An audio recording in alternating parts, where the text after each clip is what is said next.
Oui, mon frère. Bon, allez, rentrons dans le vif du sujet. Le message est passé. Donc, il me laisse pas le choix de parler de l'injection de vitamines. On va commencer par ça parce que je vais pas faire comme si c'était normal. Et là, je le filme à sa gueule. Je fais tiens ton argent. Le type en panique. Qu'est-ce qu'il y a? Bah, tiens, prends l'argent. Et hein, devant tout le monde. Tu vois ce que je veux dire? Va prendre un verre d'eau à Dubaï, c'est 5 euros. C'est pour ça qu'il n'y a pas beaucoup de digital nomades à Dubaï. T'es d'accord? Je veux dire. Yo, los amigos. Salut à tous. Mister Mehdi. Salut la team, comment allez-vous? Ça va? Ça va, écoute. En forme? Ça fait Tu plaisir de vous joues voir. à domicile aujourd'hui, hein? Ah, je suis à la maison là. Bon, bah écoutez, je pense que ça va faire plaisir à pas mal de personnes. Ça fait longtemps qu'on t'a pas vu sur les podcasts. Pour la simple et bonne raison que Je suis à Bali. t'es à 9 heures d'avion. C'est 9 heures? Ouais, c'est 9 heures 9 d'avion. 9 heures de 9 heures d'avion En direct. de Dubaï. Avec Emirates. Combien le billet? Sur TF1. T'as une pub à faire. Sur En prime time. on a good day. Ouais, today. Ouais, aujourd'hui, on est en direct. En tout cas, ça fait du Mehdi, bien. je pense que ton retour d'expérience, il va intéresser pas mal de personnes. Ouais, j'ai pas mal de choses à dire. On va rentrer direct dans le vif du sujet. Je pense que ça va être un épisode, il n'y a pas vraiment de fil conducteur, hein. Ça va Bon, partir ça à va gauche, partir en live comme d'hab. gauche à droite, comme dirait Ben. Mais l'idée de départ, c'est l'expatriation. Parce que nous, on fait de l'immobilier. D'ailleurs, ça plaît pas à certaines personnes, visiblement dans les commentaires, que parfois on s'éloigne de l'immobilier. Mais à la base, voilà, parce que Dubaï, c'est une ville qui concentre beaucoup de choses. Et mine de rien, maintenant, le monde de l'immobilier, à Dubaï, Il se diversifie. il aspire aussi un petit peu le monde de la crypto, etc. C'est pour ça que... Et ce qui, je voudrais ajouter un truc par rapport à ça. Par rapport à ce que les gens ils aiment pas, qu'on parle d'autres sujets, etc. Bon, crypto par exemple. En fait, il faut savoir que nous, la chaîne, on a commencé sur l'immobilier, mais le plus important, c'est pas l'immobilier en lui-même. C'est pas le produit intrinsèque, parce que les Français, surtout les Français, les gens en général, mais les Français surtout, ils achètent par rapport à la personne. Ils achètent par rapport à Abdel, par rapport à Ben, par rapport à Mehdi. Ils achètent pas par rapport à je veux un appartement à Samana et tout. Ils ont rien ciré quasiment. Bizarrement. Ouais. En tout cas, c'est pas le premier. La personnalité de la personne. C'est qui- pas le produit. Ils veulent s'identifier C'est d'abord la à personne. l'agent. C'est d'abord la confiance à la personne et ensuite c'est le produit. Donc les Français c'est plus compliqué, hein, j'imagine, tu vois. Parce que ça serait un Chinois, un truc, enfin un Chinois aussi, ça. On va dire, allez, on va dire Le russe de un l'époque, Russe. il s'en fout de la personnalité. voilà, de l'époque. C'est bien de préciser parce que les nouveaux Russes ils sont un peu. Il faut savoir qu'il y a des nouveaux Russes, mais bon ça, c'est un autre là, sujet. Les Ça Russes ne 2.0. regarde pas, c'est ça. Donc en fait voilà, nous on est une chaîne basée sur l'immobilier, mais autre. Donc immobilier, tout ce qui est social, politique, économique, pas politique justement, économique, technologique. Voilà. Donc technologie, il y a la crypto, il y a beaucoup d'autres choses qui sont intéressantes. L'IA qu'on a parlé tout à l'heure ce matin, enfin vous allez voir sur un épisode. Et voilà. Donc ce qui est intéressant, ce qu'il faut retenir, c'est qu'on parle de tout. Intéressant. On vous donne de la valeur, on vous donne de la culture générale. Et c'est des choses qui nous ont mis vraiment beaucoup de temps à apprendre et des fois on a souffert pour apprendre ça. Et là on vous le donne gratuitement parce que c'est pour toi. Pour ta public. Voilà. Donc j'espère que vous avez aimé. Oui mon frère. Bon, allez, Voilà. rentrons dans le vif du sujet. Le message est passé. Mais ça fait plaisir. On est donc là. Et attends, Ouais, vas-y, je t'en prie. le plus important donc, alors vous voulez acheter un appartement à Dubaï, contactez-nous. Dites-nous vous avez combien à vouloir à mettre. Et on va prendre soin de votre achat. Donc on va pas parler, oui, il y a un projet qui sort, c'est Mercedes, un projet qui sort Bugatti, un projet. On rentre pas dans ça. Pas ici, peut-être dans d'autres épisodes, etc. Ou dans des vlogs, mais on rentre pas dans le détail. Donc les sorties de building, en fait, on fait tout à Dubaï. On a tout ce qu'il y a à vendre à Dubaï, on le fait. Dans on l'a. le Dubaï, sur Abu plan. Dhabi, Voilà. Sharjah. Voilà. Je précise. les Émirats. Voilà. Tous les Et Émirats. on a des équipes qui bossent justement pour faire la recherche et développement. Il est filtré. Ah, c'est genre Jeff Bezos, là. Voilà. Ça y est, là. Donc nous allons amener un public intéressé et intéressant qui va nous contacter, qu'on va orienter vers divers produits divers et variés. Bon, tu me laisses Voilà. pas le choix de parler de l'injection de vitamines, là. On va commencer par ça parce que je vais pas faire comme si c'était normal. En fait, il y a une super clinique ici. Il y a une- Il y a des cliniques, ça marche un peu partout maintenant dans le monde. Ils appellent ça IV Drop. C'est dope à la vitamine. Grave, à la- Tu reconnais, hein? C'est ça, ouais. à la base, c'était pour ceux qui avaient notamment la gueule de bois et tout, tu vois, pour les lendemains de soirée difficiles. Et maintenant, ça s'est démocratisé. On en a testé plein à Dubaï, c'est pas dingue. À Ah, je Bali, précise, j'ai pas encore testé et je testerai pas. à Bali, franchement, il y a une clinique, elle est vraiment, y a rien à dire, 10 sur 10. C'est, tu sens vraiment, moi je suis tombé gravement malade là, ces jours-là. Là. Enfin, gravement malade, je suis pas mal tombé malade, on va dire. Et ça m'a requinqué. Franchement, ça m'a C'est requinqué magique, ce vraiment. truc, C'était, ouais, faut que tu testes. Faut que tu testes absolument. Et je pense que c'est la raison, La raison pour laquelle Ben il est en forme aujourd'hui, est notre aussi Ben. chaud. Donc, je vous disais, on est au mois de janvier 2024. T'es parti, Mehdi. Je suis parti au mois de juillet, moi. Juin. Donc, juin. On va la refaire. T'es parti juin dernier, sans ta femme, Avec tes 4 enfants. avec 4 enfants, dont le plus petit qui a quel âge? Mon petit qui avait 2 ans à l'époque. Ouais. 2 ans. Et en Mon plus, Caïf qui avait 2 ans. Niveau énergie, machallah, il en vaut 3. Il en vaut, ouais, combien 3 voire 30. 6, 30, faudrait que je multiplie par 10. Laisse tomber, mon fils. Le dernier, c'est une tornade. Entre temps. Et je sais qu'il y a beaucoup de gens qui regardent la chaîne. En gros, ce qui qui s'est ont passé, du mal un peu à c'est se que déclencher, donc, moi, j'ai décidé de partir de Dubaï pour la simple et bonne raison, c'est que j'avais fait le tour de mon bocal. On en avait discuté. Dubaï, c'est une ville franchement top pour l'investissement, pour gagner sa vie, mais pour moi, quelqu'un comme moi qui aime bien la nature, qui aime, on va dire, un peu le changement. Voilà, ça s'est fait du jour au lendemain. Je suis rentré de Thaïlande, j'ai décidé de partir. En un mois, je vous ai dit, bon les gars, moi, on va à Bali parce on a l'idée de mettre quelque chose en place ici et on travaille dessus depuis quelques mois déjà pour vraiment amener les informations qu'on a, on va dire les informations constructives et de réelles informations comme on fait à Dubaï, amener la même chose sur Bali. Bon, ça s'est fait du jour au lendemain. Donc ouais, du coup, je suis parti mi-juin. J'ai fait... Sans connaître, hein, c'est la première Ah fois non, que t'arrives. sans connaître. Donc, c'est simple. Mon départ a été, on va dire, décidé plus ou moins après mon voyage en Thaïlande. La Thaïlande, comme tu sais, moi, j'ai fait toute l'Amérique latine. J'avais fait l'Australie. Mais tout ce qui est pays d'Asie, j'avais jamais fait. Jamais. C'est toi qui m'en as, entre guillemets, on en a souvent parlé. Tu m'as dit, ouais, va là-bas, ça va te plaire. Et tous les gens qui me connaissent, et qui savent comment je pense, comment je suis, me disent, la Thaïlande, c'est pour toi. Moi, j'ai jamais été en Thaïlande pour la simple et bonne raison, j'ai toujours été réticent avec la prostitution, du moins, ce qu'on entend, et tout ce qui est, on va dire, bédo et tout ça. Et moi, c'est un truc qui n'est pas dans mon délire, donc j'ai toujours été réticent au pays de la Thaïlande par rapport à ça. Je me suis dit, c'est pas pour moi.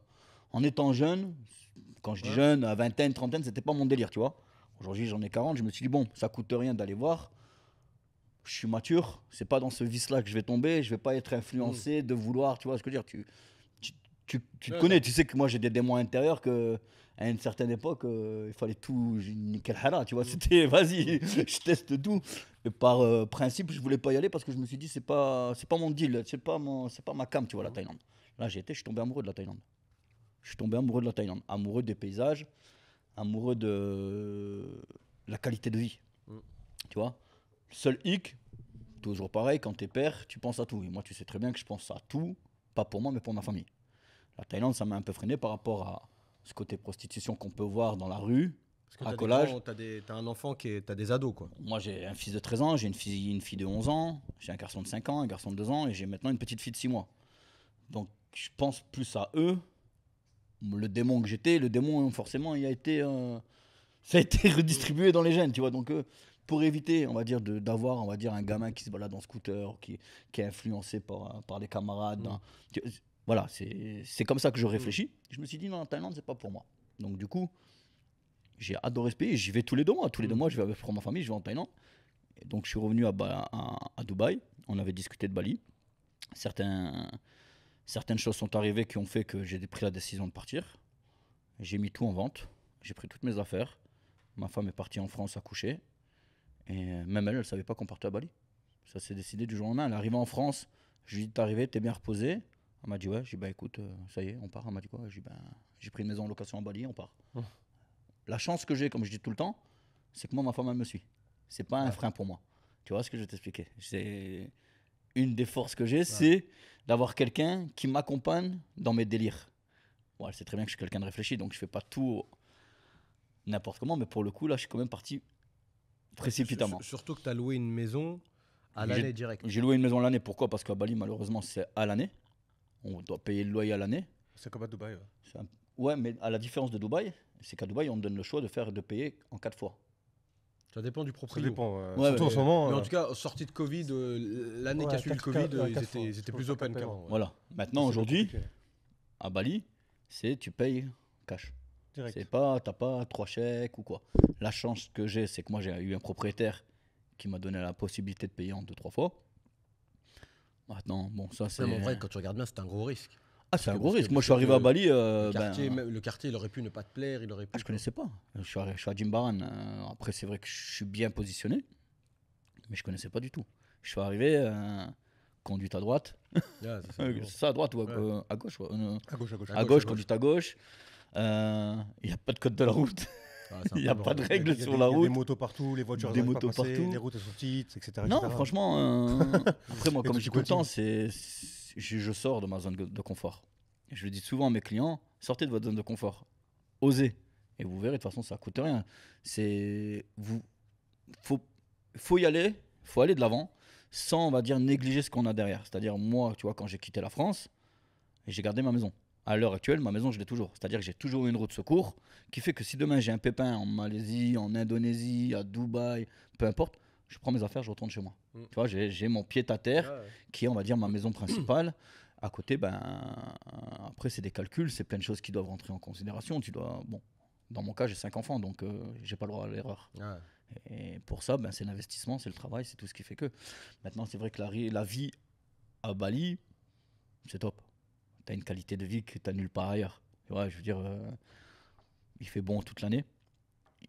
À la différence de Dubaï, tu vois, je parle souvent avec des personnes, ils me disent ouais, mais à Dubaï, il fait très chaud. Ouais, à Dubaï, il fait chaud, mais tu profites pas réellement de la chaleur extérieure. Tu vois, quand tu as 45-50 degrés, tu n'as qu'une envie, c'est de t'enfermer dans un mall. Ouais. À Bali, on est autour des 32, 34, 35 degrés, mais c'est supportable. Tu vois ce que je veux dire? Tu peux, on va dire, te En plus, c'est balader. grâce à la pluie qui de temps en temps, parce que franchement, moi, je trouve qu'il fait chaud là. Je trouve qu'il fait chaud, mais vu que la pluie est rafraîchie. Franchement, là, en ce moment, moi, je trouve qu'il fait pas chaud. On a eu des chaleurs. Je crois qu'il a jamais plu. Il a pas Si. plu depuis que je suis là. Si, moi, Il tombait moi, des arbres. pas plus tard qu'hier, j'ai eu de la pluie. Après, j'étais du côté d'Ubud. Mais en tout cas, c'est vrai que j'ai fait une semaine On m'a dit que c'était la saison des pluies. Quand je suis venu, je pensais qu'il allait Non, c'est le soir qu'il pleut maintenant. En ce moment, c'est là en soirée. Ah, Quand je te ouais, dis en c'est soirée ou dans la nuit, Mm. tu dors, il pleut. Tu te réveilles le matin, il fait bon. Donc, pleuve. perso, C'est incroyable ça même- quand même. hein. c'est la nuit qu'il pleut. Donc, tu vois, même le temps, Ouais. il est programmé. On C'est pour que tu sortait puisses sortait profiter pas de le ta soir. veille. Sortait pas le soir. C'est vrai que c'est calme la nuit. Non, après, bon, en arrivant à Bali, ben, comme partout, on rencontre quelques petites galères. Hein. Je veux dire, c'est pas tout beau tout rose. Hein. C'est comme partout. On a. Franchement, je- dis l'anecdote. Tu l'as bien L'aéroport. raconté hier, ouais, j'ai bien aimé. Ouais. Franchement, j'ai bien aimé. Moi, à Bali, Partage-la. alors. On va vous partager une petite On va anecdote. partager Donc une après, anecdote. vous la prenez comme vous voulez. Je pense que si vous êtes intelligent, vous allez comprendre comment faire pour si ça vous arrive. Non, mais alors, soit je reprends l'anecdote Non, arrivé comme à tu- Bali, ou soit je reprends l'anecdote à mon départ de Dubaï. Non, arrivé à Bali. Arrivé à la Bali. douane. D'accord. pas mal. Au départ de Dubaï ou au départ de Bali? Parce que ça a plus de sens. Si je la prends départ de Dubaï, plus arrivée de Bali. Là, ça fait électrochoc. Ouais, mais Si je prends. moi, je la connais l'anecdote. Mais Non, attendez. elle est Parce mieux, que le départ de Dubaï, laisse tomber. les gens ils vont pouvoir te dire, Non. forcément ils vont te dire c'est de ta faute, à toi. Tu vois Ouais. Bon, bref, Enfin, on va faire C'est Bali. vrai que ouais, Non, c'est pas grave. c'est ce qui est Non, arrivé. Quoi. bon, après, à Dubaï, quand même, c'est un gamin de 2 ans et un gamin de 4 ans, frère. Ouais. Je veux dire, j'aurais baladé deux ados de 18 ans. C'est vrai aussi. On est Ah, bah, d'accord. dis-le. Ouais, tu- Ça, tu- ça, moi, ça- moi, Ça t'est alors, arrivé, t'as certes, payé. Voilà. j'ai ma part de responsabilité entre guillemets, mais c'est le côté humain, je veux parler. Tu comprends? Je dénigre pas, je salis pas, mais on va, voilà, dans un prochain épisode, on vous en parlera quand ça sera autour de Dubaï. Alors moi, arrivé à Bali, on m'avait pas prévenu que les flics c'était des corrompus, des pourris. Ah, ça, c'est- Mais attention, plus. J'avais eu un petit aperçu en Thaïlande, mais à Bali, ils ont voulu me violer. Sauf qu'ils sont tombés sur plus vicieux qu'eux. Donc à Bali, je vous explique l'histoire. Imaginez un père avec 4 enfants et 300 kilos de bagages. Je vous laisse imaginer la scène. 300 kilos. 300 kilos. Ouais, j'ai vidé ma maison. 300 kilos de bagages. 300 kilos de bagages, bon, la plupart étaient en soute, donc ils m'attendaient sur le tarmac. Mais j'avais quand même pas mal de petites valises de 10 kilos avec moi, donc à peu près 60 kilos de bagages. Bon, ça, c'est un détail. J'arrive, je prends mon visa. Donc le visa à Bali, quand vous arrivez, c'est 500 000 roupies, l'équivalent de 30 $. C'est pas grave. Là, il faut savoir qu'on arrivait de Thaïlande, donc tout s'était bien passé. Pour moi, j'arrive à Bali serein, tu vois, prêt à en découdre avec la vie, tu vois, il n'y avait pas de souci. Donc j'arrive à... Comment ça s'appelle? J'arrive au guichet de l'immigration. Donc ça s'est passé à l'intérieur de l'aéroport, au guichet de l'immigration. Je n'avais pas franchi... La PAF. Ah là, la police aux frontières, là, voilà. Donc là, qu'est-ce que je fais? Je donne 5 passeports, moi et celui de mes 4 enfants. Tranquille.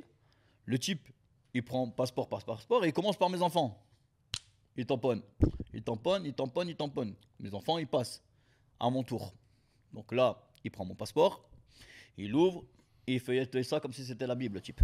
Et il regarde, et il regarde, et il me regarde. Il regarde mon passeport, et il me regarde. Il me regarde, il me fait, t'es riche, toi? Je dis, quoi? Toi, t'es riche, il me dit. Je le regarde, je fais, non, je suis pas riche. Il me dit, si. Il me dit, je vois que t'as la résidence à Dubaï. Je dis, bah, c'est pas parce que j'ai la résidence à Dubaï que je suis riche. Il m'a vu comme la poule aux œufs d'or, le mec, tu vois. Je dis, non, je suis pas riche. Il me dit, si, t'as de l'argent, toi. Bon, je lui dis, en gros, vas-y, fais-moi comprendre. J'ai compris, qu'est-ce que tu veux, tu vois. Il me dit, tu rentres pas à Bali. Bah, je regarde, je fais quoi? Je rentre pas à Bali. Il me dit, ton passeport est abîmé. Ouais, mon passeport était abîmé. Certes, je dis pas le contraire, mais j'ai fait les Émirats, j'ai fait les États-Unis, j'ai fait l'Australie, sachant que l'Australie c'est un pays, tu rentres pas comme ça, tu vois. Je veux dire, l'Australie ils sont très très regardants. Et je le regarde, je fais, écoute, attends, mon passeport est abîmé. T'as regardé les tampons, j'ai fait tous les pays, j'ai fait l'Israël, j'ai fait énormément de pays. Je lui dis, attends, il est où ton problème? Il me dit, non, tu rentres pas. Je dis, bon, écoute, dis-moi ce que tu veux. Il me dit, dis-moi toi ce que tu me donnes. Je le regarde avec deux yeux, je fais quoi? Je dis, regarde, je suis avec mes enfants, je suis tout seul. Je dis, qu'est-ce que tu veux? Il me dit, non, si tu veux, moi je peux t'aider. Ici, la phrase préférée des Balinais, c'est je peux vous aider. Alors quand vous entendez, je peux vous aider, vous êtes sûr, vous allez devoir ouvrir le portefeuille. Là, c'est catégorique. Je regarde, je fais, comment ça?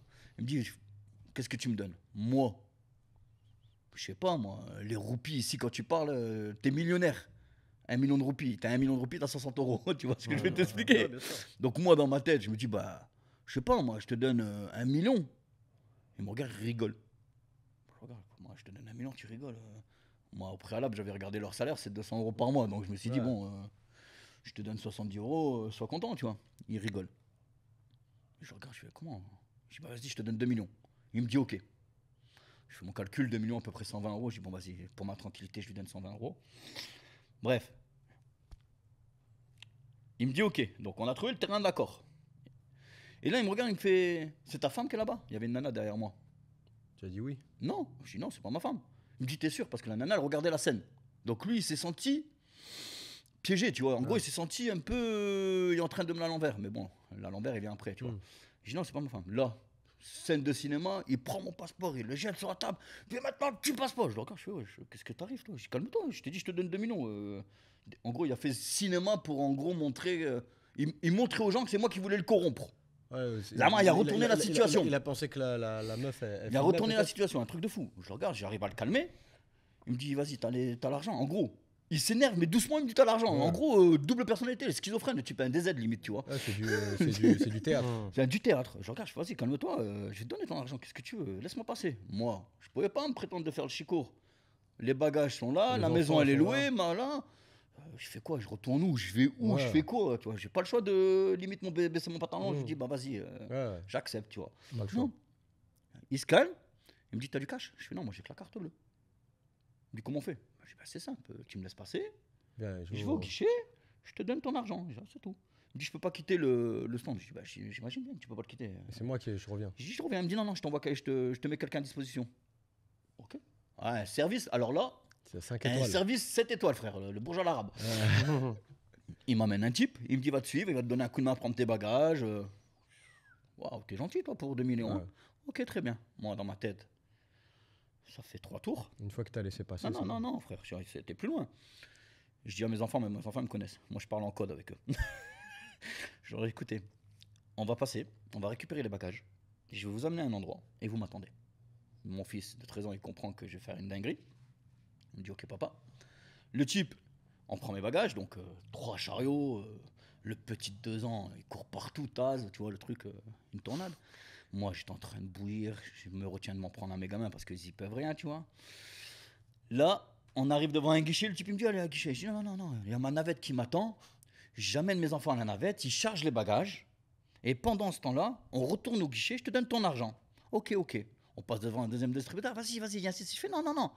Vous m'avez retenu plus d'une demi-heure. Je dis, moi, ma navette, je l'ai réservée pendant 45... j'ai 45 minutes. En réalité, j'avais pas de navette, j'avais rien. Je veux dire, c'était un guet-apens que j'étais en train de lui faire. Il me dit, ok. J'amène mes enfants dehors. Et je dis à mon fils, tiens-toi prêt. Mon fils, bon, il sait qu'il va y avoir une dinguerie qui va se passer. Je repars avec le mec, et j'arrive à la tirette. Donc, je prends ma carte, je la mets dans le distributeur, mon téléphone à la main, je déverrouille, je tape 3 millions. Et je file. Je prends l'argent.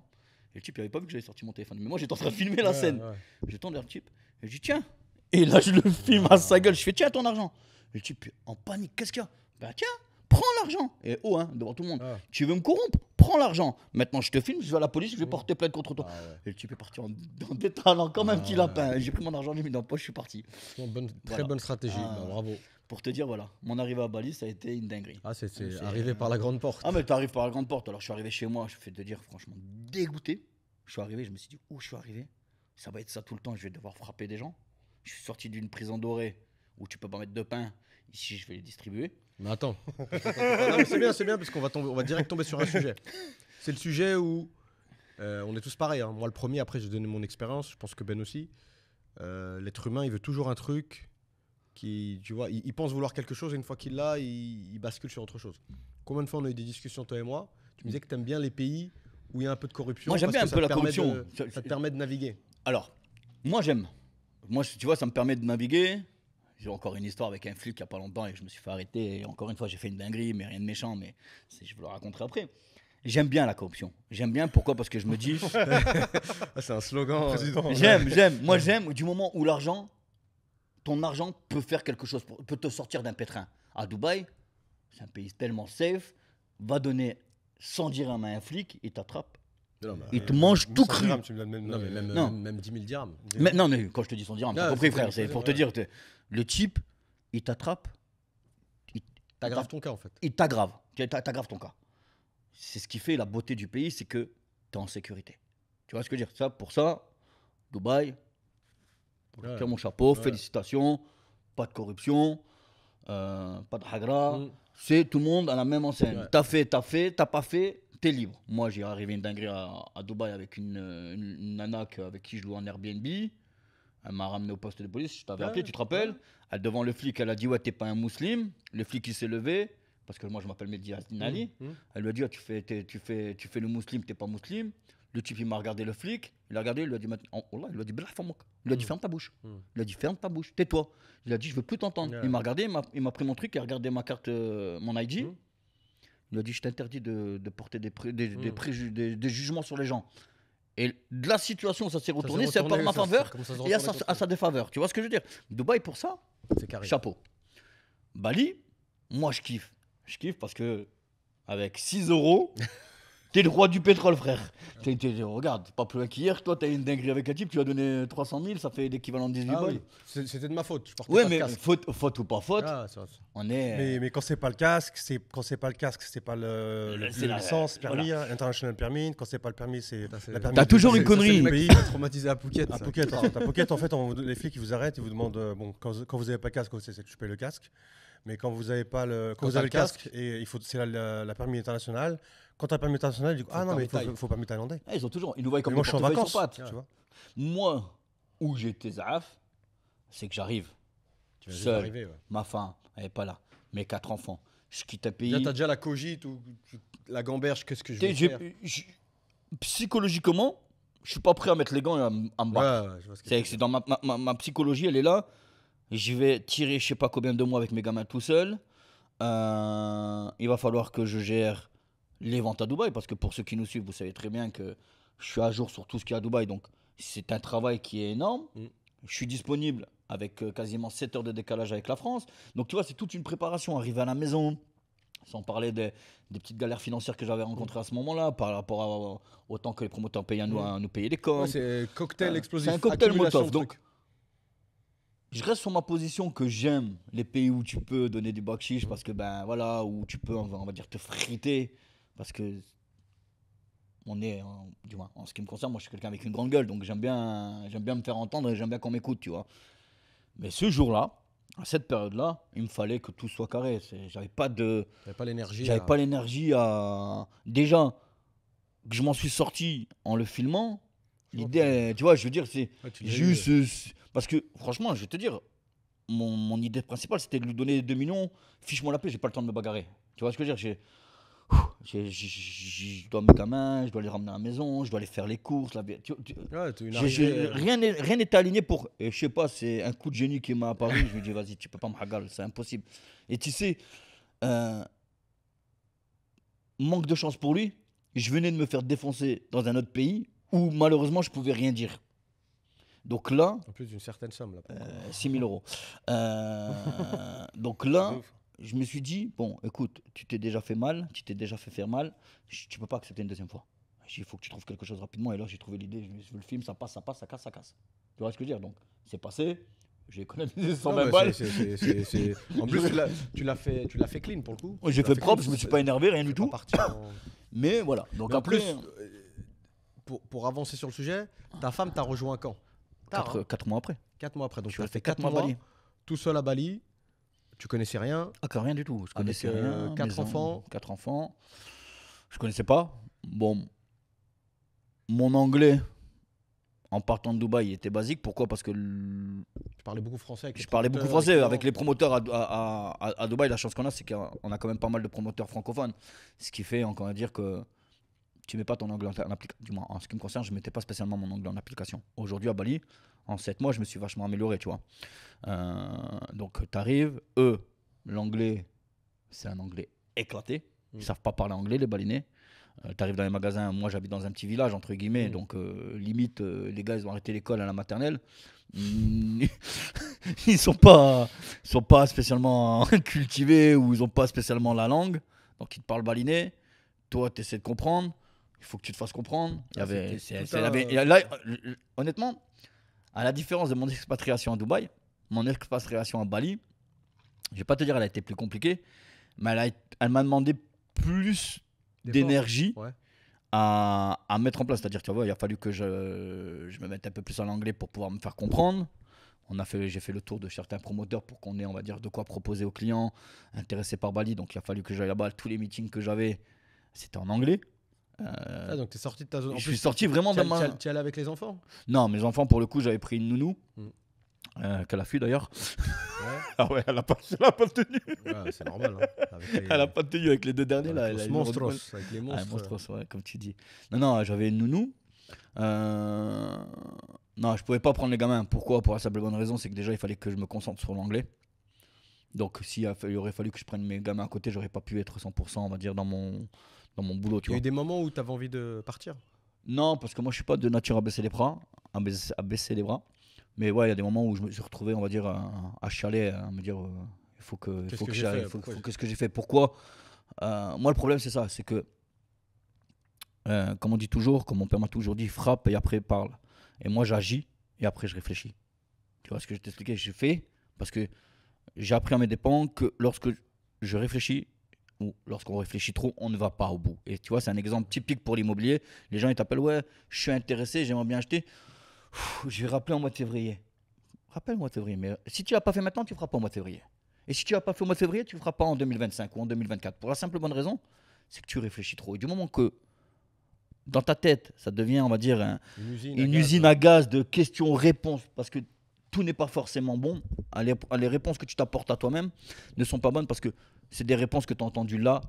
Et la seule chose qui fait que tu peux avancer, c'est la réalité. Pour même, moi, au bout d'un moment, tu es obligé de prendre des risques. Il y a un facteur voilà. risque. En tout cas, si tu veux gagner, si tu veux gagner dans ta vie, il faut prendre un risque. Et moi, les risques, je les ai pris. Aujourd'hui, moi, je continue à prendre des risques, entre guillemets, avec une famille derrière. Quand tu as 20 ans, ou même quand tu es célibataire à 40 piges, tu n'as pas d'enfant, tu peux conquérir le monde. Tu vois, je veux dire, moi, je conquéris, entre guillemets, le monde avec ma famille. Et le facteur risque est multiplié. Tu vois. ouais, Donc, clairement. chaque chose que je dois faire, ça doit être, on va dire, je ne vais pas dire réfléchi, parce que je viens de dire que je ne réfléchis pas, mais chaque chose que j'entame, derrière, il faut que je trouve une stratégie. Il faut que je trouve quelque chose qui va faire que ça va marcher. Je n'ai pas le droit à l'échec. Pour moi, le 1% d'échec n'existe pas. C'est inconcevable. Je dois réussir dans tout ce que je fais. Pour la simple bonne raison, c'est que derrière, je dois assumer. Je ne peux pas, on va dire, aux yeux de mes enfants, leur montrer que j'ai échoué. Et de deux, c'est l'école de la vie. Tu vois, j'avance, je réussis en avançant et pas en réfléchissant. Donc ma façon de réfléchir vient après m'être lancé. Et pour moi, c'est ce qui marche le mieux parce qu'une fois que tu as les pieds lancés, dans ma façon, je ne peux pas reculer. Je suis obligé de continuer à avancer. Un peu la marche arrière, ça l'a cassé moi. Marche avant. Je ne peux pas reculer en arrière. Est-ce que tu penses, je pense que oui, hein, mais le temps que tu as passé à Dubaï, il t'a aidé au final ici? Moi, Dubaï m'a aidé. Alors, Je sais que ça, on en Moi, a déjà c'est- parlé, toi. on- Selon toi, Dubaï, ça t'a pris des choses. Ça nous m'a a tous pris- pris des choses, de voilà. toute façon. Un peu de la santé mentale, notamment. Mais qu'est-ce que ça t'a donné? Alors, moi, Dubaï, ça m'a donné plus de rage que j'en avais. Ça m'a donné encore plus de force. Moi, alors, je reviens, il faut sortir de sa zone de confort. Moi, ma zone de confort, ça fait longtemps que je suis sorti. Je suis sorti de ma zone de confort, mais j'avais, on va dire, une attache, c'était mes enfants. Moi, j'avais 2 enfants qui étaient en France, 3 avec moi, du moins 2 avec moi, 2 en France. Donc, ça a toujours été pour moi un frein dans l'avancement de ma vie parce que je suis un papa, on va dire, voilà, j'ai plus à dire comment tous ceux qui me connaissent savent le père que je suis. Mes enfants, c'était mon frein. Du moment où j'ai pris la décision que mes enfants étaient assez grands, entre guillemets, pour m'appeler, me dire papa, j'ai un problème, viens le régler, et que je prenne un avion, je viens. Du moment où ils ont eu cette liberté, on va dire, du savoir de ce qui est bien et pas bien, j'ai pu me lancer à Dubaï. Avant Dubaï, j'étais en République dominicaine, j'étais à Miami, mais ça a toujours été des temporaires, tu vois, ça n'était jamais sur le long terme. Quand j'ai habité à Dubaï, ça a été autre chose. Dubaï, ça a changé radicalement ma façon de voir les choses, radicalement ma vie, j'ai envie de te dire même, parce que j'ai appris, moi, en étant à Dubaï, à être patient. Dubaï, ça m'a appris à être patient, et c'est ça. Moi, il me manquait une chose, c'était la patience. Dans tout ce que je faisais, il fallait que ça soit rapide et de suite. J'étais exigeant et capricieux. Dubaï, j'ai appris à mes dépens que tu es obligé d'apprendre à la fermer et tu es obligé de faire avec ce qu'on te donne pour pouvoir avancer. Donc, moi, je suis sorti, on va dire, plus mature de Dubaï à travers le pays. Tu vois, le pays, tout ce qu'il met en place, tout ce qu'on te demande de faire et que tu es obligé de respecter. Aucune facilité. Ce que tu obtiens à Dubaï, c'est parce que tu travailles pour l'obtenir et non parce qu'on te le donne. À Dubaï, il n'y a rien qui tombe du ciel. Tu vois, Dubaï, si tu vas à Dubaï en pensant vivre ta vie de roi, malgré que tu as de l'argent, tu vas repartir une main devant, une main derrière. À Dubaï, ce que tu as, on te le prend. Dans le sens où tout est fait, c'est un écosystème qui est fait, où Dubaï, chaque minute qui passe, c'est un sablier pour ta thune. Ça coule. À toi d'aller trouver la façon de l'augmenter. Tu vois ce que je veux dire? Mais ta vie, tu la dépenser qu'à la gagner. Et C'est moi, vrai que c'est une bonne métaphore, ça. Hein. C'est une bonne métaphore, la métaphore du sablier. Je pense pas que tu puisses freiner le sablier, mais tu peux rajouter du sable. d'accord. Et moi, Dubaï, c'est ça. Moi, Dubaï, ça m'a rendu fort parce que, comme tout le monde, je suis arrivé à Dubaï, GVC, quartier, on va dire, où j'avais acheté mon one bed. Je suis arrivé là. La vérité, moi, Dubaï, quand je suis arrivé, en mode tous ces Français qui arrivent, Dubaï, la vida locale, les lunettes de soleil, la casquette, la piscine, le cocktail. Ça a duré 6 mois. 6 mois, je me suis mangé une raclée, frère. Un matin, je me suis réveillé, je me suis retrouvé, mais à poil. À poil par rapport à la crypto. Bref, une connerie que j'ai faite, j'ai perdu, je me suis retrouvé à poil. Et quand je vous dis je pleurais. Je ne savais pas comment faire pour m'en sortir. Je vivais en comptant mes pièces dans mon portefeuille. De là, bon, ben, pas autre choix. Je veux dire, tu te dis merde. Tu vas faire quoi? Marche arrière, je connais pas. Marche avant. Je commençais l'IMO. Dieu merci. Je m'en sors bien. Aujourd'hui, les résultats sont là. Mais moi, j'ai adopté l'IMO dans une façon à moi.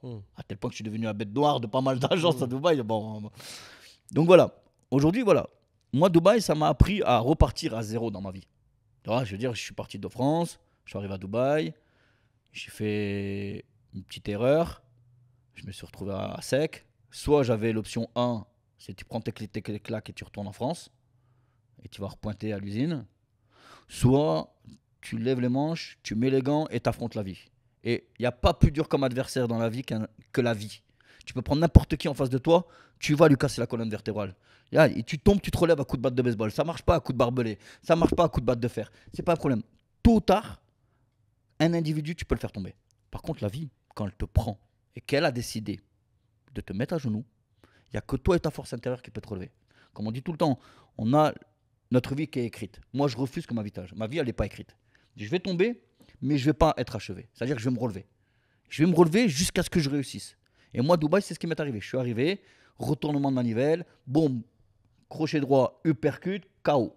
Je fais quoi? Je retourne chez moi en France. La risée de tout le monde. J'arrive là-bas, j'ai pas réussi, t'es parti à Dubaï, t'es rentré en France. Non, impossible. Donc là, je me suis relevé, je me suis dit, bon, il faut que je réussisse.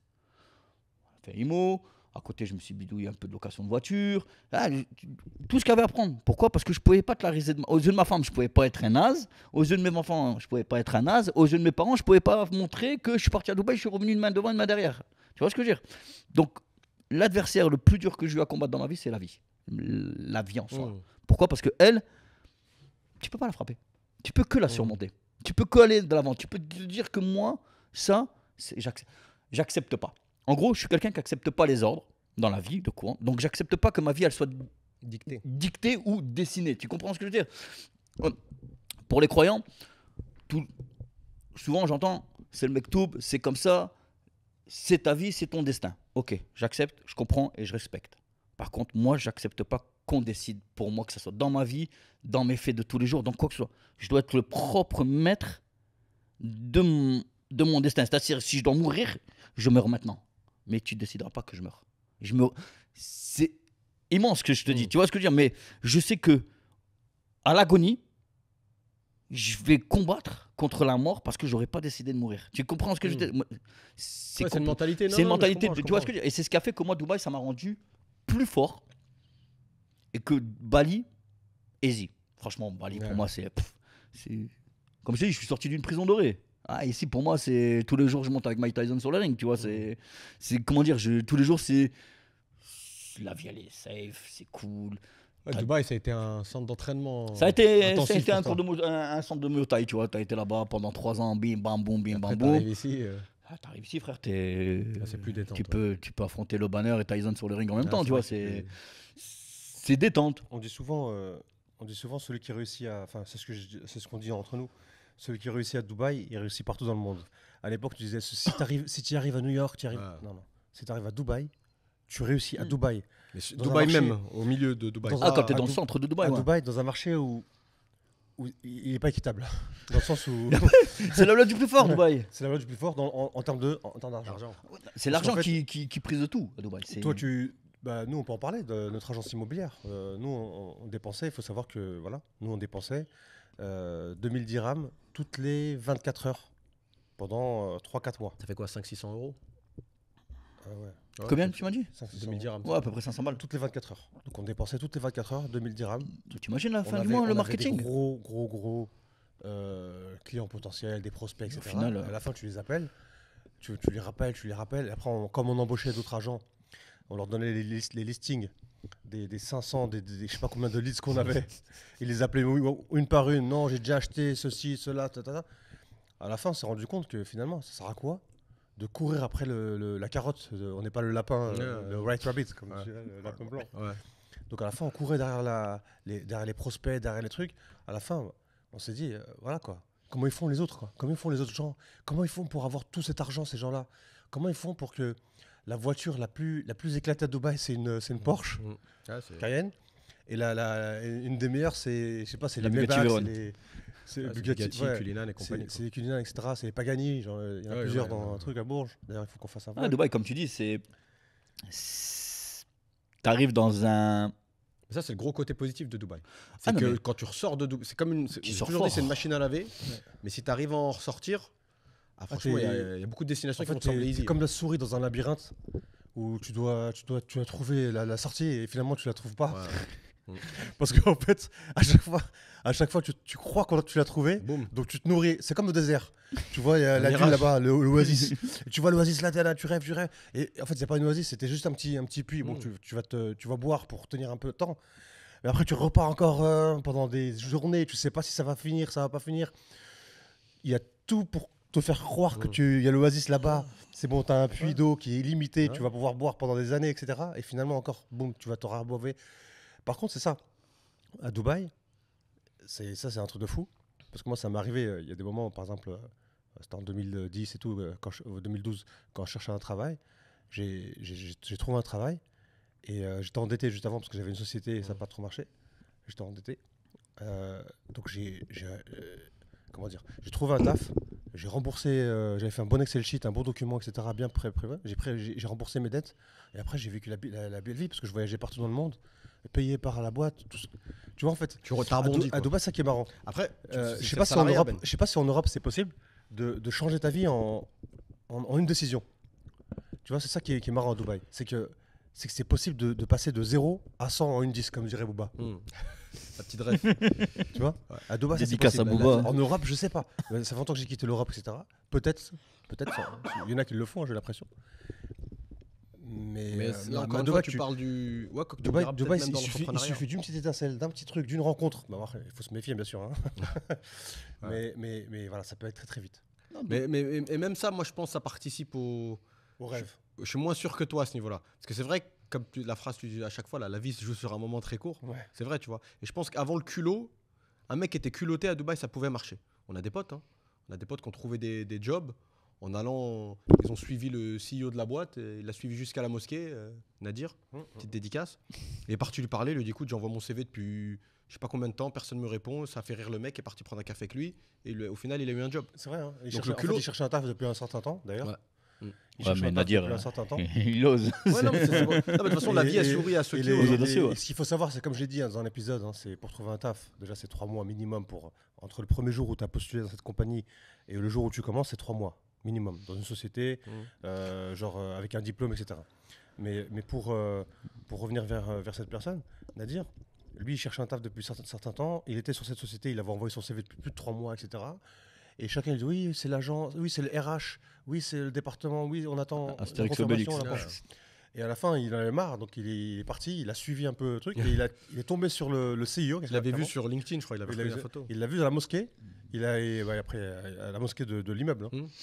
Parce que des fois, chaque immeuble il a sa mosquée à l'intérieur, il y a une salle de prayer prière. room. Une petite salle de prière. Et donc après à la fin, il lui a parlé, et, comme tu as dit, il a pris un café, et il a offert le job. Ouais. Et là, c'était plus rapide parce que tu avais le suivi du top management. Bah à mon avis, c'est moins qu'avant ça. Tu te souviens, avant, en deux rendez-vous, tu tombais sur le mec qui était tout en haut. Ouais. Mais ça, encore une fois, après, il y a le salariat. Mais l'entrepreneuriat, franchement, c'est dur à Dubaï. La vérité, c'est dur parce que c'est comme il a décrit, c'est un peu le principe du casino. Tu veux jamais quitter la table parce que tu penses toujours que tu vas te refaire. Tu vas te refaire. En fait, c'est comme un jeu vidéo sans fin. Ouais, c'est un monde virtuel, mais sans. Après, Voilà. encore une fois, nous, on parle. On veut dégoûter personne. Hein. C'est Dubaï, c'est moi, comme je dis tout le temps. L'entrepreneuriat. Hein. Quelqu'un qui arrive, beaucoup de gens, me disent qu'ils font leur argent à l'extérieur. C'est pas la même chose pour eux. Tu viens de baser sur Dubaï, c'est un long fleuve et encore, tranquille. il y a certains cas, parce que quand tu vis en France, tu vis caché. Tu vois, en France, tu peux pas vivre, on va dire, le type qui a des laveries, des kebabs, bref, il y a des pressings, il gagne sa thune en France, plombier, maçon. Dans tous les cas, il est obligé de vivre caché parce qu'on va lui taper sa case. Il va pas rouler en Ferrari. Il peut pas, même s'il porte une Rolex, contrôle fiscal. Ils vivent cachés, les gens. C'est malheureusement la France. Pareil, je ne dénigre pas la France, je crache pas dessus, ni Dubaï, ni la France, quoi que ce soit. Mais on apporte la réalité. C'est ce qu'il disait Ben en tout début. On est là pour vous donner notre vécu et notre point de vue. La France, tu vis caché. Tu gagnes ta vie, tu payes des impôts. Limite, tu as honte de dire que tu payes des impôts parce qu'on va savoir que tu as de la thune. On va venir taper ta case, on va faire du racket avec tes gamins. On va s'en prendre à ta famille. Malheureusement, la France est devenue Los Angeles. C'est Bagdad. Tu vis. Non, mais la France, c'est devenu fou, frère. C'est un truc. Voilà. Donc, l'entrepreneur qui arrive à Dubaï, il arrive, il s'installe avec sa femme, ses enfants. Et il se rend compte qu'il peut vivre libre, vivre sans cacher. Donc il a deux options. Un, tu as la tête sur les épaules. Donc tu dis, bon, aujourd'hui, moi, je suis là pour ma qualité de vie. Mon argent, jusqu'à maintenant, j'ai pas pu l'utiliser comme je le voulais. Je vais pouvoir un peu plus en profiter. Donc te payer une petite Porsche, une petite féfé, parce que les moyens font que. Mais tu restes, on va dire, dans une ligne de conduite. C'est-à-dire, tu restes droit. Tu sais la valeur de l'argent. Et tu as celui qui arrive, c'est Los Angeles dans sa tête, Miami, les étoiles au sol, c'est, allez, viva la pepa, Lamborghini, pub, fiesta, alcool. Il se mange un mur, il se mange un train en pleine face, frère. Donc c'est ça. Il faut avoir la tête sur les épaules. Il faut avoir la tête sur les épaules. Quand tu arrives à Dubaï, ta vie, ta qualité de vie va être meilleure, même si moi, personnellement, je pense autrement dans le sens, pas qu'elle soit pas meilleure, loin de là, mais visite famille à Dubaï, tu vas dépenser. Ce que tu as économisé en France, tu vas le dépenser. Parce que mine de rien, les écoles, c'est 5-6 000 euros, ici et ça. Donc, tu peux te rendre compte que tu peux, on va dire, être mieux ailleurs et faire du business à Dubaï. Tu vois ce que je veux dire? Ouais. C'est que le gars, pour moi, le gars qui a un business en France, s'il a réussi à développer en France et qui sort de sa zone de confort, crée ton business à Dubaï. Que ce soit par de l'investissement immobilier, donc te construire Portefeuille. un portefeuille d'appartements, studio, one bed, deux bed, bref, ce que tu veux. À côté, tu te fais un petit business, mais encore une fois, des business à Dubaï, on sait que ça pousse comme des champignons. Tu vas ouvrir une chicha, le lendemain, un Russe, il va ouvrir une chicha à côté de toi, tu n'existes plus. Tu vas ouvrir un kebab, demain, c'est la même chose. Tu vas avoir un dark kitchen, à un moment donné, c'était la mode des dark kitchen à Dubaï. Tout le monde voulait ouvrir une dark kitchen à Dubaï. Frère, tu tapes dans une poubelle aujourd'hui, le dark kitchen, t'en as à chaque coin de rue. Tu veux ouvrir une location de voiture, il faut savoir que la location de voiture, tu es responsable de la voiture. Le type, il fait un excès de vitesse, il percute quelqu'un, c'est le propriétaire de la boîte qui rentre en prison. Tu saisis ce que je vais t'expliquer. Donc, pour moi, le meilleur investissement reste l'immobilier ou celui qui arrive avec une entreprise dans l'informatique. Il a un boulot. Voilà, maintenant, créer un business à Dubaï, réfléchissez bien, c'est pas un business plan qu'il vous faut, c'est vraiment une étude de marché approfondie et une réelle conscience. Quand tu arrives là et que tu crées un business, vois ça comme une période d'essai. Dubaï reste 2-3 ans, histoire de mettre en place les choses. Tu vois, tu viens, tu construis tu construis ton château de sable. Une fois que les fondations sont solides, barre-toi. Et profite de ton argent en France et profite de ton argent à Dubaï. Et ta qualité de vie sera meilleure ailleurs. Je parle pas de Bali. Il y a la Malaisie, la Thaïlande, il y a Bali. Tu vois, c'est des pays où la qualité de vie, on va dire avec 2000 euros par mois, tu vis, mais plus que bien. Moi, 7, et je vis avec 1300 euros par mois. Wow. Et quand je dis 1300 euros par mois, les frères, c'est. T'as pas mis le loyer, c'est le. Ah non, mon loyer, Ouais, je paye à mais l'année, 10 000 ouais. euros. Je me paye une maison de 10 000 euros, j'ai 5 chambres, une piscine, 2 jardins. Frère. À Jimbaran. À Jim... Ouais, mais Jimbaran, frère, je suis à 10 minutes, là, je suis à 15 minutes de la mer. Ouais, tu vois, même au Loup. Moi, je suis à 15 minutes de la mer et je suis surtout au pied de la montagne. Si y a un tsunami demain, je peux monter en haut de la montagne. Moi, je voulais pas être au bord de la mer. J'ai peur. J'ai peur de ce qui peut arriver. Donc, je préfère, on va dire, être dans les terres. Quand je dis dans les terres, je m'entends. Ouais, je veux dire, je suis à côté. Qu'être au bord de la mer. Demain matin, je me réveille, il y a une vague, je fais quoi? Je peux pas. Donc voilà. Donc 1300 euros. 1300, 1400 euros. Et quand je te dis, je t'ai envoyé une photo il n'y a pas longtemps de quand j'étais faire mes courses. 3 caddies de courses à ras-bord, poisson, viande, légumes, fruits, féculents, lait, bref. 300 euros, frère, 3 caddies. 320 euros. En gros, à Bali, je vis ma vie avant 1999. On en discutait souvent, je le dis souvent, j'adore cette image pour la simple et bonne raison. C'est que j'ai l'impression de vivre aujourd'hui avant l'arrivée de l'euro. Ouais. Je veux dire, c'est. C'est vrai que la baguette a été 1 franc 50. 80 centimes, je crois, la baguette a été à Je sais l'époque. plus, j'ai oublié, En mais francs. c'est vrai que c'est. Le 80 litre centimes de d'essence, francs. L'euro, ça a été une douille. le hein. litre d'essence, je suis à 50 centimes. On est à peu près à 50 centimes. Ouais. En On plus, est t'es à en 1 million. voiture, t'es en 4x4, t'es pas en Je suis en scooter. 4x4, toi. J'ai Donc en un- 4x4 en France, t'aurais payé. Ma location de Je veux dire, voiture. Rien que les chevaux fiscaux, là, rien que la carte grise, ça aurait été une galère déjà. L'assurance. Mon 4x4, je paye 250 euros par mois. Il faut être électrique, la Tesla. Ouais. Tesla 4x4. 250 euros par mois. 250, c'est un 7 places. Ce que je vais t'expliquer, c'est que. Attends, petite question. Ouais. Petite question. Parce que d'expérience, on sait que c'est jamais tout rose. Ah non. Ce que tu gagnes en économie de coût de la vie, selon toi, moi je pense que tu vas me donner ta réponse, mais tu es obligé d'avoir perdu sur autre chose. La vie, elle fonctionne comme ça, c'est de la physique. Donc, en gros, toutes les économies que tu fais, c'est au détriment de quoi, à ton avis? Tu captes ma question? Moi, je ou pas capte, mais la réponse, ça va pas te plaire. Dis-moi. Dis-moi la réponse, ça va pas. Dis-moi la réponse, ça va pas plaire. Quand je dis elle va pas plaire, c'est que j'ai pas perdu. La chance que j'ai, et que je te le dis à toi et à Ben, vous êtes là, c'est qu'on bosse ensemble. Ouais. Donc moi de Bali, j'arrive à vendre à Dubaï. Grâce à quoi? Grâce à notre collaboration, grâce à notre entente, grâce à notre, comment dire, grâce à ce qu'on a. Ouais. Ok. Sans ça, ça serait pas la même vie. Aujourd'hui, je vends à Dubaï, même si mon salaire, il est de Dubaï. Ouais, donc je vois Mon salaire, il est là, mon coût de la vie, il est là. Maintenant, pour un mec qui arrive à Bali, comme monsieur tout le monde, un expatrié qui arrive à Bali, il y a 2 styles d'expatriés à Bali. Il y a l'expatrié retraité. Donc à Bali, on rencontre plus de retraités qu'à Dubaï, dans le sens Ouais. où les mecs qui viennent ici, c'est des mecs qui ont eu leur PMU, qui ont eu leur Ouais. petit truc en France. Comme en Thaïlande, il y en a beaucoup aussi. Voilà, ils viennent finir leur petite vie au soleil, leur petit scooter, leur casque au bol, les petites lunettes, et voilà, ça s'arrête là, ils vont faire du yoga, ils vont prendre leur planche de surf. Les types, ils en ont rien à foutre. 3/4 de leur journée, ils dorment. Ils réveillent pour prendre leur café, Pétanque. pétanque, et tu vois, c'est apéro et les mecs compagnie. qui sont là, voilà. Les expatriés qu'on a à Bali, c'est quoi? Les Australiens, les jeunes Australiens, les expatriés français, bien entendu. On a beaucoup d'expatriés d'Asie qui viennent ici à Bali parce que la qualité de vie est meilleure. Ils viennent travailler. Ils viennent travailler dans des agences, ils viennent travailler En ligne aussi, En beaucoup de ligne, digital beaucoup de nomades, digital nomades. Mais bon, autant te dire que les digital nomades, c'est pas les plus riches. Tu vois, je veux dire, c'est pas les mecs qui sont pétés de thunes. Tu les vois, style dégaine, pantalon dèche, des locks jusqu'à. Juste une aparté par rapport au digital nomade, juste une petite parenthèse, j'en croise de moins en moins.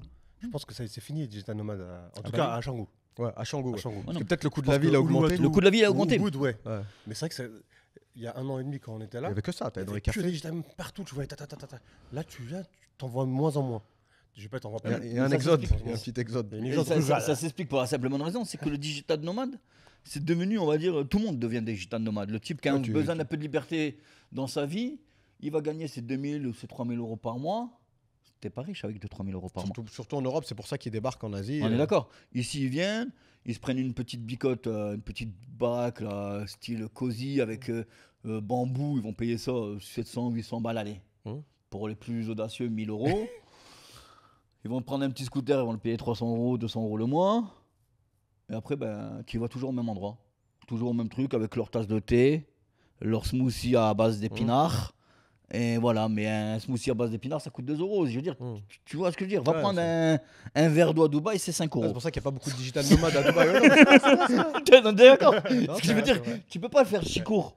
Dubaï, Et là, c'est même pour les encore, rapides, je tu vais vois, bien c'est faire pour des- les c'est vrai, J'aime bien faire des petites parenthèses. Mais là, Vas-y. tu sais que j'étais à l'aéroport d'Allemagne, là, il n'y a pas longtemps, Francfort. Francfort, et la bouteille d'eau, elle était à 6 euros. Petite bouteille d'eau. Ah, comme à l'aéroport Zurich. Après, voilà. Du vol, c'est du. ta, ta, ta, ta, ta. Je fais Juste un aparté. Dubaï, c'est. Je c'est fais un vrai, rebond. Mais je me suis rendu compte que c'est pas le Ouais, pire, tu ouais, vois, ouais. par rapport à l'eau. L'eau, 6 euros.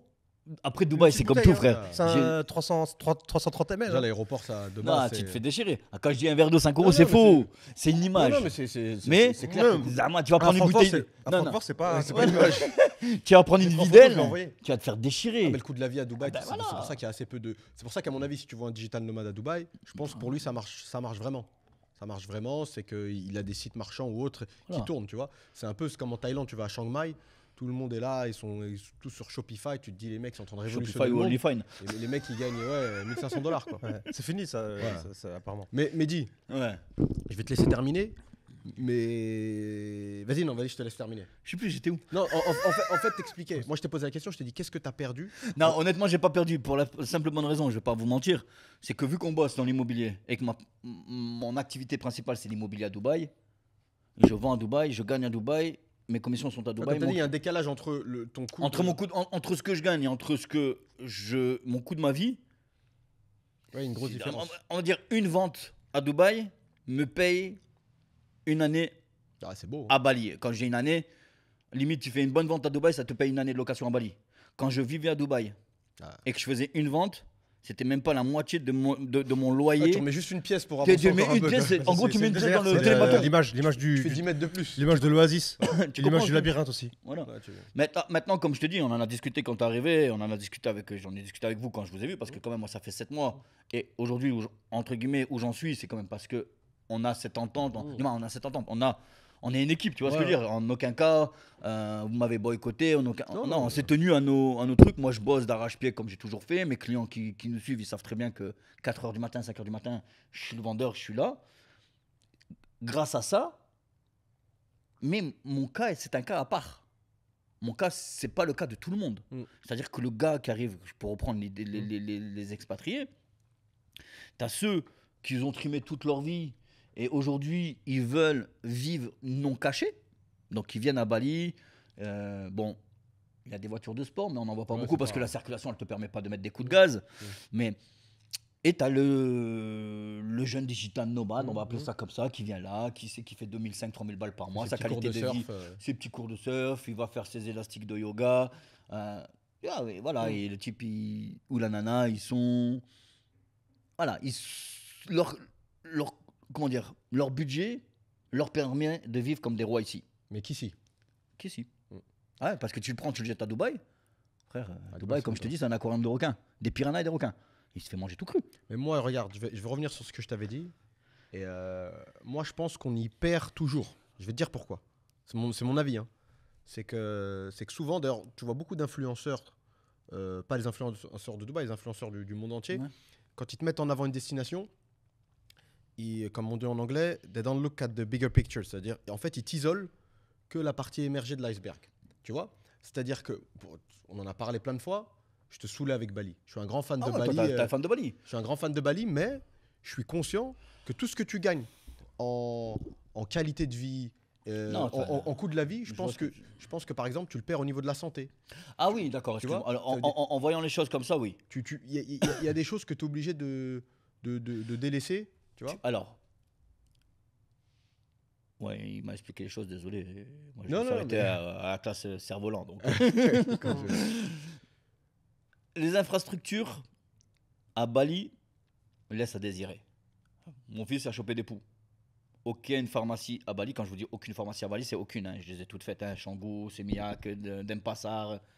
Ils n'ont pas de shampoing anti-poux. C'est Ils ont rasage que de la tête- lotion Rasage de anti-poux. tête direct. Non, ils ont de la lotion. Mm. Bon, donc remettre des grand-mères, de la vente, bref, on a fait des remèdes de grand-mère. Et encore, je suis arrivé en Malaisie, aéroport quoi, pharmacie de l'aéroport, j'ai trouvé du shampoing anti-poux. Après, bon, la circulation. Ouf. Bali, c'est... voilà, Tu sais moi, qu'il y a plus d'habitants que Dubaï, hein, pour les gens qui ne savent pas. ouais, il y a C'est plus une île, de, mais il y a plus de 4 millions on- d'habitants. C'est incroyable. Hein. Et Dubaï, on a... 3 et quelques. Même pas, on frôle les 3 millions cette année. On a quasiment 1 million d'habitants de plus à Bali C'est incroyable. qu'à Dubaï pour une superficie Mm. qui est... Après, c'est vrai qu'à Dubaï, il y a beaucoup de visiteurs. Ouais, de résidents au Oui, Méditerranée. rien que l'année dernière, on a tu eu vois. plus de 100 000 expatriés l'année dernière. Les Dubaï- chiffres, je les ai eus, Dubaï on a ou eu Bali plus de 100 000 à Dubaï. C'est fou quand même. Dubaï, en gros, on arrive. Mais en gros, Dubaï projette d'avoir la population de Bali d'ici 1 an, Ouais, ils peuvent y arriver. à peu près. Possible. Ouais, Ils peuvent y arriver. possible. Mais c'est pour te dire, Ouais. l'infrastructure du pays de Dubaï Ouais.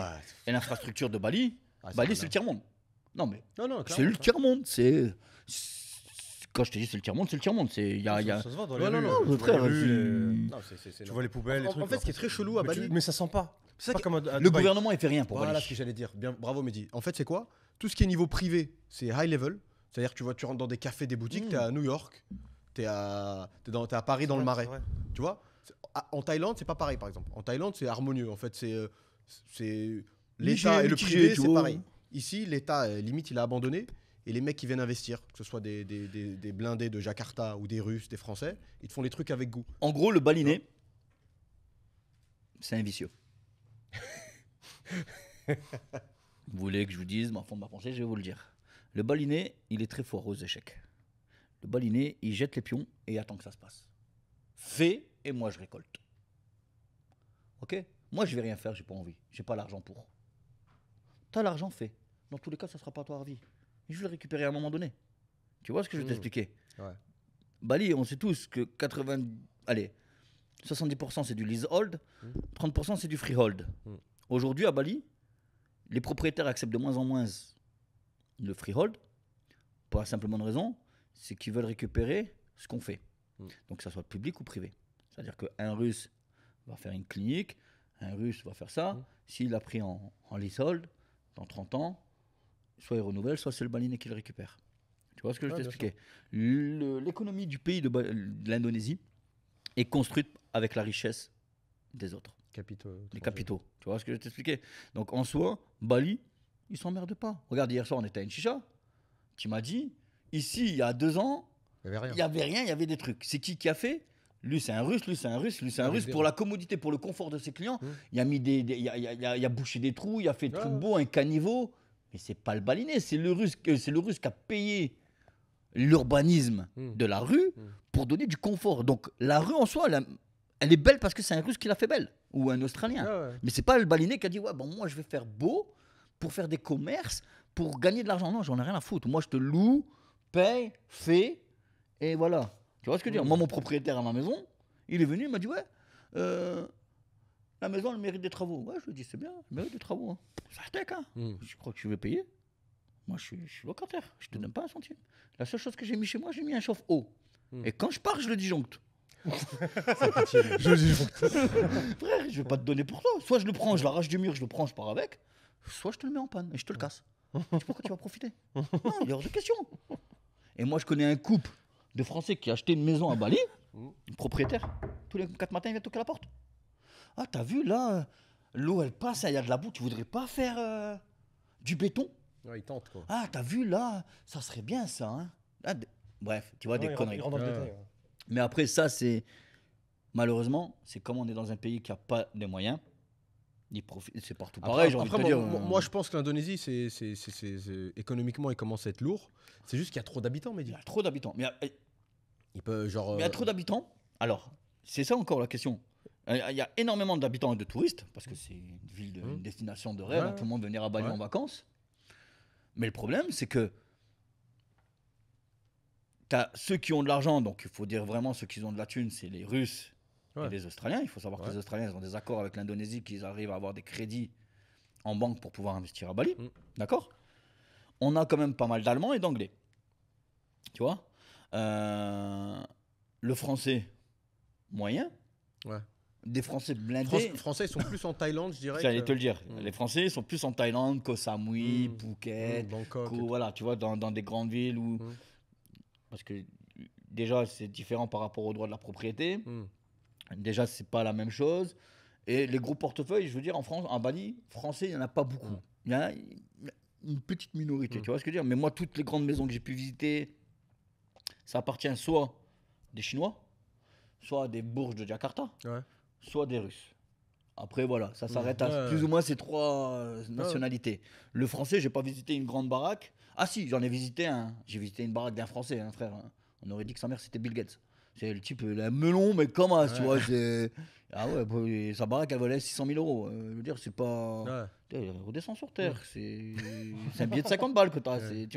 Mais par contre, j'ai visité des baraques à 2-3 millions. Les types humbles. Le français... C'est toujours comme ça, en fait. Le français, pourquoi il me sort par les narines? Oh, les gars, le mot de la fin, parce que là, on a Ça fait 1 heure déjà. ça fait plusieurs. 1h03. Ouais. Donc on va clôturer. Donc j'espère que vous avez aimé cet épisode. Ça faisait longtemps. Et de toute façon, vous allez nous revoir très bientôt. Donc accrochez-vous, suivez-nous, Mettez vos ceintures. abonnez-vous, commentez, Likez surtout. dites comment vous êtes content de revoir Mehdi sur on the picture, voilà, sur la Et petit devant mot de la scène. fin, les amis. On a des plans de paiement avec 80 mois en ce moment. Ouais, c'est vrai qu'on a. Je pense dans le prochain épisode, on va parler un peu des projets et Un des peu plans de plus paiement. dans le dur. Ouais. Merci beaucoup. Voilà. Allez, Ciao. ciao. Ciao.